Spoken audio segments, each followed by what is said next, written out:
welcome to Brook Trout Homestead. Today I'm going to talk about overwintering your pepper plants.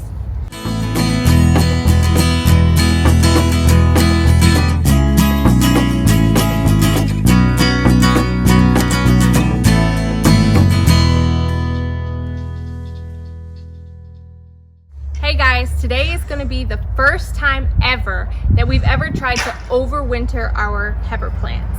So with a lot of research done, I'm going to show you exactly how we are going to do this. If you don't know what overwintering your pepper plants is, we do not want to have to start again from seed. Our plants were very prolific this year. I mean, we got an amazing harvest. They've gotten so big, perfect foliage. The only thing we had to do was we had to cage them. And I noticed that that worked a lot better than when we didn't cage them. What I'm going to first start doing is I'm going to cut off the foliage. We'll pick up my peppers first. Anything that's left over, I'm going to pick them, probably make a salsa or a sofrito, which is a Puerto Rican meat base for rice, beans, meat. We're going to come down here after we're done cutting all the foliage and picking our peppers, and we're going to look at this Y. And then pay more close attention to the V up here. I'm going to cut over the node, so it's this thick piece, and I'm going to cut all these branches off. Then I'm going to dig up the plant and plant it in a pot for indoors. And the type of soil you want to plant this in is an indoor potting soil. You want to have this inside, right by the windowsill, and it should overwinter fine. Make sure you water it and do what you need to do.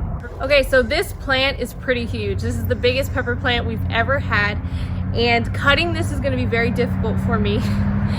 Texas is so up and down. One day it's super cold and the next day it's warm, but I went ahead and I'm going to do this today.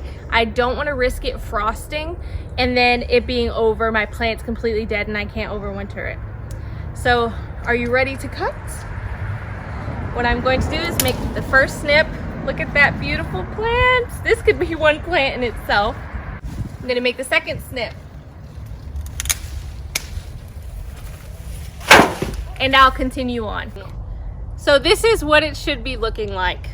Just a regular Y stem. Like I said, these big bulging pieces, they're nodes. So don't worry about how much you had to cut off. I even still have more that I can cut off right here. They'll all grow back next year in the springtime. They'll all poke through just like they did during the growing season.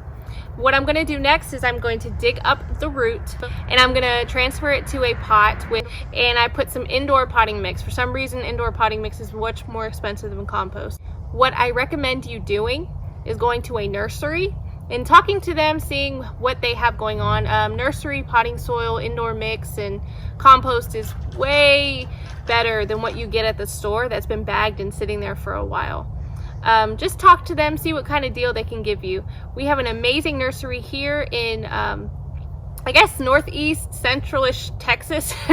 We're in Kaufman County. The nursery that we go to is called Ron's Organics, and it's amazing. So if you're in the area, go ahead and search it. I think it's in Balch Springs.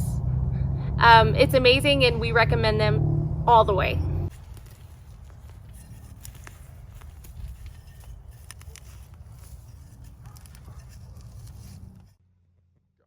Okay guys, so this is what we have. Our Y and our root system. I got as many roots as I could. This should be perfect. I mean, it should work out just fine. I went ahead and filled the bottom with a little bit of indoor mix, and I do have some hay on the bottom, just so that the dirt's not coming out everywhere. Just a little thing I do. So go ahead and you're gonna put it in the pot as best of your ability. And then you just add your indoor mix to the top.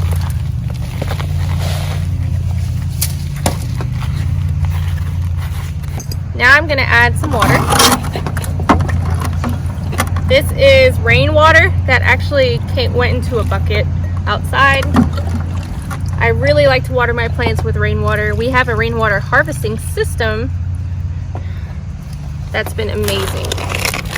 So I'm gonna let the water drip and make sure that we have enough soil inside of the pot.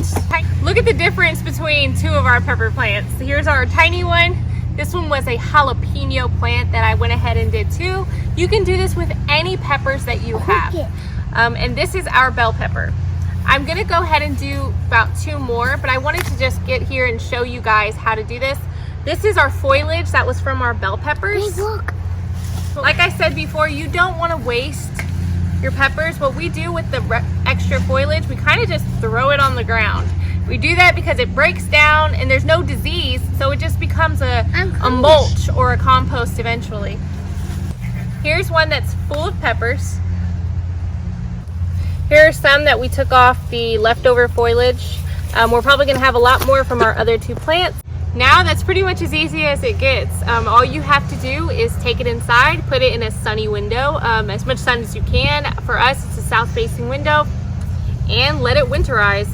Come back in the spring, and I'll let you know how they planned out. I'm hoping everything goes well, but if you're a gardener, then you already know sometimes things just happen.